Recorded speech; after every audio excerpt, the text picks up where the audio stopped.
I divorced my wife because she had cheated on me and left me, and she later claimed that she had done it for pleasure. On the other hand, she returned and begged me for assistance, so I did this. At this point, my wife and I had been married to each other for a total of 12 years. That we got married to one other at such a young age is something that we agree with. Or, at the very least, she was still relatively young, but at the time it seemed to make perfect sense to both of us. After dating for approximately 1 year and a few months and change, we decided that this was plenty for us. We were aware that we were destined to be together, but in light of recent events, I am uncertain as to whether or not this was actually the case. There is always something to be proud of, and I have a very good job. My brothers and I run a jewelry business together, and we developed it from the ground up. We have gotten it to highly profitable levels, which is something that I am constantly proud of. It is true that conducting business with one's family can be challenging, but in all honesty for us, it has been a dream come true. Given that we have never been the type of siblings to continuously argue with one another, it is possible that your experience will be different from ours. On the other hand, my wife opened a charming cafe as a place where people could come to get pastries, drink cups of coffee, and read books. As someone who has always had a strong passion for reading, she is one of those individuals who proudly makes reading a part of their personality. Prior to my meeting her, those individuals were a source of exasperation for me. On the other hand, I am a hypocrite. Snip at me. To tell you the truth, I was very captivated with the notion since I was trying to demonstrate my support for her. As a result, I have done her a favor by assisting her in paying the rent on the location where she is operating the cafe. The fact that the firm is becoming successful, at least without having to worry about rent, was enough to put a grin on my face due to the fact that it is located in a more upscale area of town, despite the fact that it requires a significant investment. At this point, I believe that is the background that you require. This is the point at which the story actually begins. She came to me to tell me about how there was this new man who turned up in the cafe somewhere around the month of March. I can't recall precisely when she did this, but I believe it was around that time. She remarked that he had a very attractive appearance. Because I was a confident person, I discovered that the two of us are able to discuss the attractiveness of another person in an objective manner without it becoming a significant problem. On the other hand, there was something peculiar about the manner in which she persistently spoke about this individual. According to the rumors, he appeared to be the kind of masculine hero that she reads about in the kind of smut that women enjoy reading. Yes, she is also interested in reading books of such genre. That type of woman who is always talking about books seems to be, and I'll never understand why they are doing that, because it seems to be the most cheesy form of romance that gets them going. Anyway, she went on for a while about this guy before it stopped, but I will confess that the words she picked when she spoke about him were practically identical to the phrases she would use when she talked about the cold Russian hitman who fell in love with some woman in the laundry room of their apartment building. To be honest, I did not make that up. The passage in question is taken from a real book that she finds fascinating. She informed me that he came in the following day, and they had a lengthy conversation. Now, that was all that was going to happen for the day. She stated that he was originally from Serbia and that he had worked as a car salesman in the past. However, he made the decision to relocate to the United States in order to pursue a more prosperous life. It was taking him some time to get back on his feet and realize where he was and what he was doing. Due to the fact that he was most proficient in the task that he was doing, he was hunting for employment at dealerships in the area. About 10 minutes later, I discovered that he was tall, blonde, gorgeous, dressed well, and obviously spoke with an accent. I also found that he was dressed nicely. In addition to being a huge fan of fantasy works such as The Lord of the Rings, it appears that he enjoyed reading stories that were set in the Wild West. It's not like this was out of the norm because she often talks to me a lot about the people who frequent her cafe, but once again, there was a really flowery vocabulary at play here. Furthermore, it appeared as though she was almost becoming fetishistic toward him. It was obvious that he was still a regular at her cafe, and it made me feel a lot better to know that he did not appear to be deserving of lengthy spills every evening any longer. At some point, she stopped talking about him at length since he was no longer anything that she found novel. I even went so far as to stop by her cafe one afternoon in order to offer her lunch, and when I was there I noticed a man sitting in the corner who was a perfect match for the description. I was absolutely certain that it was him, and I must say that he was a very attractive individual. According to her understanding, his name was Ivan. It is around at this point that things begin to get a little bit less normal. There was a night when she returned home with a silly smile on her face, and I got curious about what was going on by asking her what was going on. According to her, Ivan had walked her home, and while they were on their way back, they had a lot of conversations about literature, even though she admitted that he had asked her to go. On a date, she told him that she was married and would not be able to do so since she was unable to fulfill his request. She told me that he was truly sorry, and then she gently held my hand before saying goodbye and leaving our conversation. She responded by saying that it was like something out of a book when I asked her why she was smiling so broadly. I remember asking her why she was smiling so broadly. I won't lie, that particular section irritated me, because it seemed as though she was romanticizing each and every contact that she was having with Ivan when she was talking to him. I was unaware of that fact due to the fact that he was a customer of her cafe. There was no way that they would not continue to communicate with one another on a nearly regular basis. She could have made the decision to inform him that she did not have a guy, but I did not want to give the impression that I was insecure. Therefore, once more, despite the fact that I had some level of sentiment over the matter, I was of the opinion that there was no need to discuss it. Do you agree that it was just my sentiments that I needed to get over? I eventually realized that this was not the case when my wife arrived home about a week later with a bouquet of flowers that she immediately placed in a vase. This was the moment that I realized that this was not the case. Ivan might have given it to her as a present, she claimed. There is nothing remarkable. He stated that he had purchased a large number of furry coworkers. As a side note, he is currently employed. Her birthday was on that day. And because he always sees how hard I'm working, he felt it would be nice to get me some because he knows how hard I'm working. During the time that she was saying that, I felt my head start to feel hot because she was attempting to portray the situation as though she was a little girl who was unable to comprehend when someone appreciated her. I confronted her with the question of whether or not she detected that Ivan had a strong affection for her.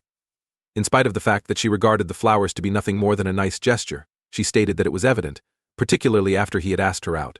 And I was perplexed by that because if you are a male, you probably do not send flowers to a female who has rejected you as a friendly gesture, even if it was due to the fact that she was happily married.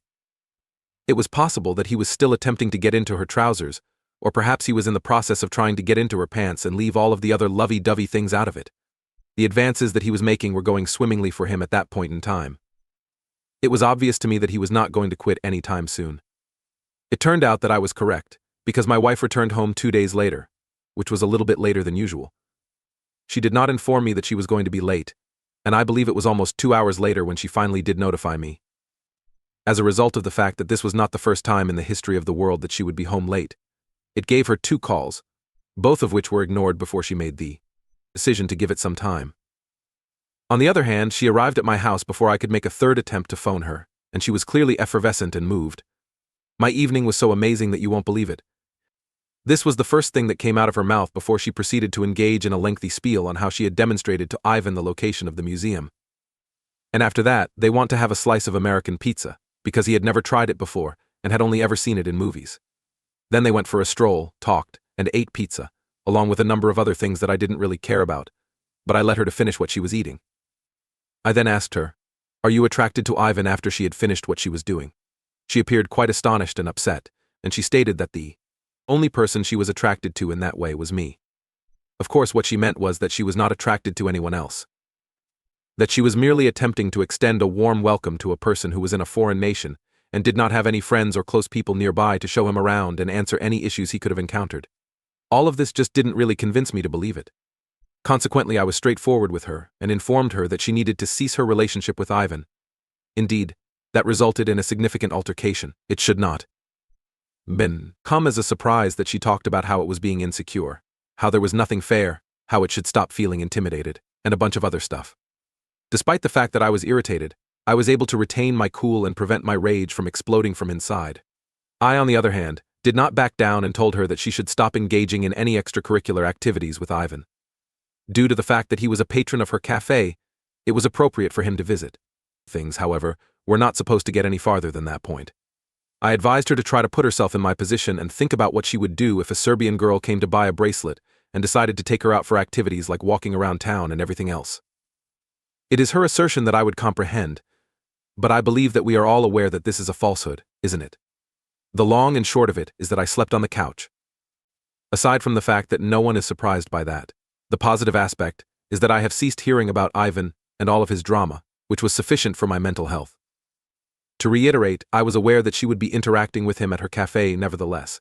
There was a limit to the amount of things that could take place there. It appeared as though she was going to return home at the same time every night, which was something that I was content with. It was a random afternoon when I strolled into my wife's cafe, and she was nowhere to be seen. This prompted me to immediately become quite suspicious. Even though Ivan was not present, I could not have been certain that he would have been there at that time anyhow, so the fact that he was not there didn't really matter. However, the fact that she was not present was significant because it was an extremely unusual occurrence. It occurred to me that I could either wait about until she returned or inquire with one of her staff members about where she had gone, but I ultimately opted not to make a big deal out of it. During the time that I was returning to my vehicle from the opposite side of the street, I noticed that she and Ivan were approaching the roadway with their arms interlaced. Despite the fact that it took every single ounce of power I had to refrain from running across the street and beating the heck out of the guy and cussing her out, I managed to stay in the car, watch them walk into the cafe, and then drive away. Those events took place the day before yesterday, and I had a hard time processing them. It was my intention to confront her about it as soon as she arrived home, but I believe that there is a great deal of power in knowing something that the other person is unaware that you know. Because of this, it will be much simpler for me to recognize and expose any subsequent lies that may be told. In this particular instance, I inquired about her day after she had returned home, and she described it as being relatively unremarkable, with no mention of traveling somewhere in particular. I am here because I have no idea where Ivan is, and that is the reason I am here. Is it better for me to address her head-on, or should I make an effort to learn more about the situation before I finally confront her? I'm leaning toward the latter, because I'm beginning to have the impression that there might be something going on inside my nose, and I have the impression that addressing her might result in all of the possibilities of discovering the truth being resolved. Please share your thoughts with me once you have a chance. To whoever it may concern, I am the individual who was mentioned in the previous post regarding the Serbian man and the wife who was at the cafe. Okay, I'm back with a fairly significant news for you. There is a lot that I discovered, so let's talk about it. It took me some time to work up the guts to do it. At some point, however, I came to the conclusion that I had no choice but to learn the truth, whatever of the consequences. Although I have never been the type of person to smile at the thought of checking your partner's phone, I knew that in this particular situation, I had no choice but to put whatever moral dilemmas I was experiencing to the side and go ahead and do it. Therefore, I took advantage of the first opportunity that presented itself, which was when she was sleeping. As was to be expected, she had Ivan in her messaging app, and the two of them had been exchanging a lot of messages. I was able to export the full chat to a text file with relative ease because it was WhatsApp. This is something that I sent to my phone from her phone. It goes. Without saying that, I made sure to remove the evidence. After looking through her portfolio, I discovered a few photographs of them smiling together in public places nonetheless. There was nothing particularly incriminating about the photographs. As well, I emailed those to my mobile device. Deleted evidence was removed once more. After completing all of that, which took me approximately 5 minutes, I returned her phone to the place where it should have been. After that, I completed all of the reading on my phone, which presented a significantly lower risk of suspicion in the event that you abruptly woke up. Not only that, but I also witnessed things that caused my head to spin. For your convenience, I have included a transcript of a portion of the conversation that you might find as revolting as I did. The conversation had progressed to the point where they were talking about a book that my wife had suggested to him during that time. Let's refer to my wife by her nickname Clarice, rather than by her real name. During the course of the story, the main characters brought to mind Clarice and I. That is exactly what I was thinking as well. A large, intriguing hunk and an artistic young lady who was torn between him and her boyfriend were both involved. Immediately following that, in a message, and a great deal of alluring sexual situations. Specifically, that portion brings to remember both of us. I concur that having sex is usually a happy experience, however, in your situation, it is a husband. An idiotic chuckle emoji was used after that. Clarice's emojis that make you laugh. Indeed, and I personally believe that this is what makes it even more interesting and enjoyable. It seems so contradictory. I have never cheated before. Yet I can't say that I regret it in a way that is appropriate. However, the fact that it is incorrect is what makes it so hot. Yep, and I hope that this never comes to an end. It drove me completely mad. It was 2 a.m. Due to the fact that I was unable to stay behind her at that point, I decided to go for a walk outside of the house. In those situations, I would have done something completely insane. I was quite close to being certain of it. I have the impression that I wandered around the town without destination for 5 hours, but by the time I got back, it was only 3 a.m. Along with her, she was still sleeping.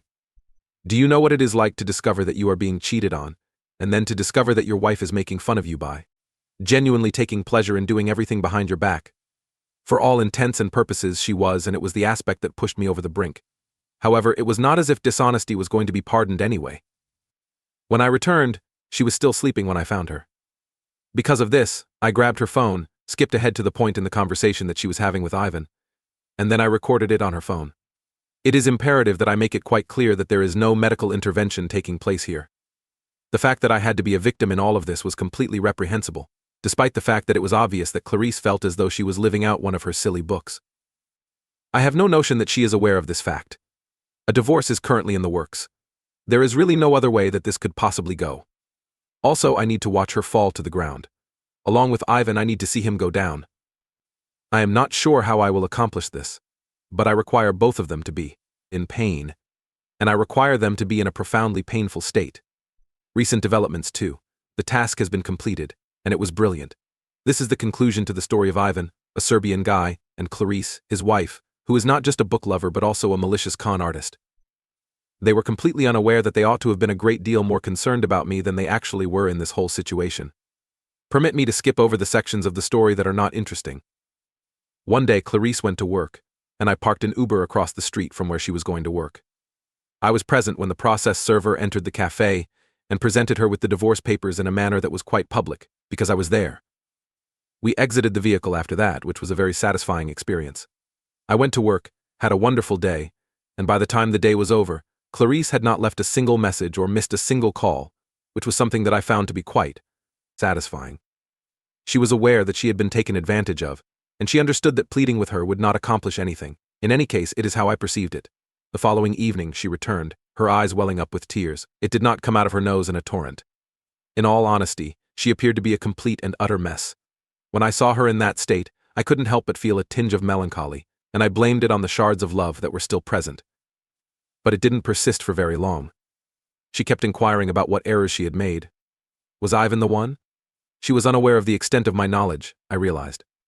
Before she was unable to figure out what I knew, she must have attempted to figure out whether or not she had leaks in her operation. I was unable to determine if it would be more beneficial to inform her that I was aware of Ivan or not nonetheless. In the end, I made a commitment to her. I did not reveal any other information to her, but I did tell her that I had seen her and that we had been strolling hand in hand on that particular day. I had been keeping it a secret from her.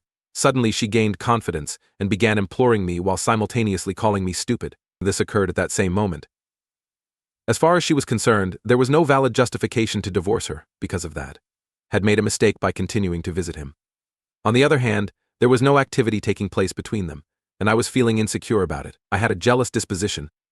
It was as though she was unable to decide whether to offend me or grovel before me. When it was all said and done, I told her to leave my residence, and she promptly did so. It is at this point that the divorce process occurs. For me, that particular portion was a lot of fun. Due to the fact that I have a lot more money than she does, I have a lot more to lose in the event of a divorce. However, this also means that I have a lot more money to spend on good lawyers, which is something that I made sure to do. Hire a competent attorney when you decide to pursue a divorce. I assure you all that it is worth it because not only did I have a lot of images of the two of them after a period where I had stated my concerns about it, but I also had the text conversations to clearly indicate the infidelity. I promise you it is worth it. Furthermore, my rock star of a lawyer was able to identify transactions in her joint account that appeared to have been spent on Ivan. These transactions were able to be attributed to Ivan. With the help of the whole text message transcript, he was able to connect the dates on specific transactions with the days on which he expressed gratitude to her for various things. Furthermore, it became very evident that she was squandering our money on her lover guy who was coming from Serbia. Also, the attorney did a wonderful job of portraying her as a gold digger, which was something that I found to be entertaining to watch. She put in her best effort, but to tell you the truth, I couldn't find anything that stood out to me. In spite of the fact that I am not a perfect guy, I do not possess any defects that would cause a divorce. By the time the divorce was finalized, I indeed had everything that I required at that point in time. I was able to keep both my house and my car, due to the fact that I had provided her with a business opportunity that would bring in money, as well as the fact that I had committed a very significant act of infidelity. I was not asked to pay alimony. Dear Judge, I love you. In the end, she was able to keep the car that I had purchased for her. That was not something that I felt was necessary for me to worry about. In addition, the fact that she did not leave the divorce completely without any assets made it simpler for me to accept what I had been given. That being said, this is my favorite part. The act of getting back at Ivan was a challenge for me. It was a huge challenge. On the other hand, he was leaving the cafe after a while. I continued to follow him as he went down the road and around its turn. In addition to bringing his attention to myself and introducing myself, I struck him right in the jaw. It was excruciatingly painful, but I managed to bust his lip and knock him to the ground with it. He appeared to be in a state of complete shock. Although I wasn't searching for a fight on the street, I would have accepted one if it had been offered to me. Considering that he got up and departed after that, I believe he came to the conclusion that he did not have any moral high ground on this issue. It was a pleasant experience. I wish I could have done more, because he was aware that he was causing trouble for a married woman, but it was sufficient for me, and it was probably the most that I could have gotten without being charged with a felony. Then there was Clarice. Would you be familiar with the rent that I was paying for her? Once again it was due, and the fact that she had her cafe located in such a pleasant section of town made it an expensive price. In most cases, it was due on the 1st of May nevertheless. It wasn't until the end of May that she came to me, crying on the phone, and said that she was in desperate need of paying the rent for the cafe. But she did not have the money to do so. She pleaded with me over and over again, but I told her that she would have to sell the car in order to find the money to pay for it before I hung up the phone. Over the course of that week, she contacted me multiple times. But I did not pick up the phone to answer her calls. A spoiler alert. It was when she called me to start cursing me out that I made the discovery that she had sold the car. When she was at her lowest point, she claimed it was a terrible thing that I couldn't help her. I told her that it was a disgusting thought to consider cheating on me to be a joyful and thrilling experience. She was at a loss for words in response to that. I'm going to wait until May of the next year to find out how she is doing with the rent. In the event that the gods have their way, she will also lose the cafe, particularly because she will no longer have access to my business bookkeeper. It has been a pleasant experience. To tell you the truth, I've recently been single and am having a lot of success and a lot of happiness. It is not true that the divorce, betrayal, and infidelity did not cause a great deal of pain, because they did, but you can only go on from this point forward, right? That is the method that I intend to use. I would like to express my gratitude to each and every one of you for remaining here and for the words of support and wisdom that you have provided. I am profoundly grateful for it. In the future, I hope that I won't ever have to write another post. Have a good day.